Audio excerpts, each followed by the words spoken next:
Resumen informativo. ¿Cuáles son los impuestos que se deben pagar? La licenciada Daniela Flukiger visitó los estudios de Simplemente Cielo en la mañana de hoy para hablarnos acerca de cuáles son los impuestos que se deben pagar. Enfatizó acerca del IRP, el impuesto a la renta personal. Sí, con la reforma se simplificó bastante los impuestos. Si bien hay diferentes, uno puede tratar de identificar qué impuestos debo pagar de acuerdo a 3 elementos. Primero uno tiene que definir, depende de qué tipo de empresa sos. Si sos una persona física, una empresa unipersonal, o si sos una persona jurídica. Cuando sos una persona física, los impuestos son más simples. Tenemos el IVA, el IRE simple, el IRR simple. O si tenés un movimiento más grande, entras en la categoría de régimen general. Así como si fuese una empresa. Una sociedad, si no tiene estos beneficios de las personas físicas, ellos generalmente tienen que tributar por el régimen contable. Otro elemento para poder identificar qué impuestos vamos a pagar es el tipo de movimiento, el ingreso que tenemos.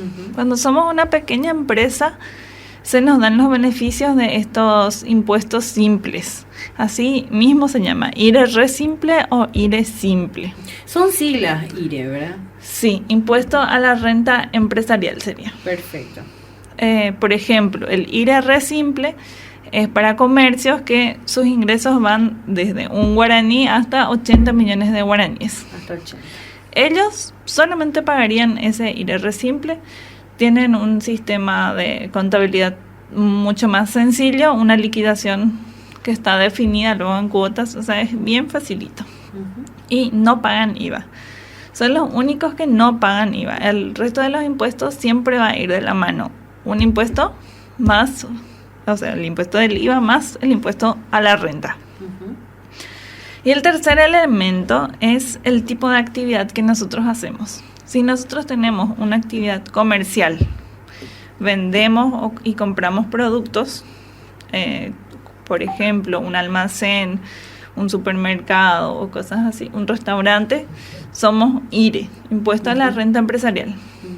Ahora, si vendemos servicios como un contador, un doctor, un periodista que le factura a diferentes emisoras de radio o televisión, esos son servicios y le acompañaría el IRP. ¿Qué significa la sigla? Impuesto a la renta personal, porque son ingresos por servicios personales. Y este IRP también es un impuesto a las personas físicas. Y bueno, los 3 elementos siempre van a definir el tipo de impuesto que vamos a pagar. Y hoy, por ejemplo, les quiero hablar del IRP, que es el impuesto a la renta personal. Como dijimos recién, son impuestos para las personas que prestan servicios. Pero no solamente los que facturan, los que tienen un talonario, pagan su IVA, podrían entrar en IRP, sino también los que son personales dependientes. Vos trabajás en una empresa o trabajas para el gobierno y tenés un salario.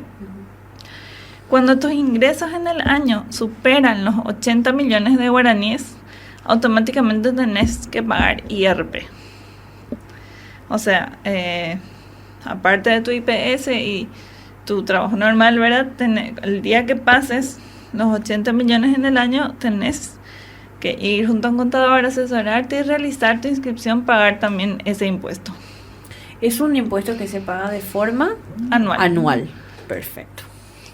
Como su nombre dice, es un impuesto a la renta. Los impuestos a la renta, como el IRR simple, el IRE simple o este IRP, son impuestos anuales. Muchas veces pasa también que una persona tiene su talonario, factura a ciertas empresas, pero aparte también trabaja como dependiente para otra empresa. Por ejemplo, un profesor, suele pasar mucho con los docentes. Ellos trabajan en instituciones públicas, tienen salarios varios y aparte trabajan en una universidad, facturan su salario. Entonces tienen dos tipos de ingresos, los ingresos que pagan IPS y los ingresos que pagan IVA.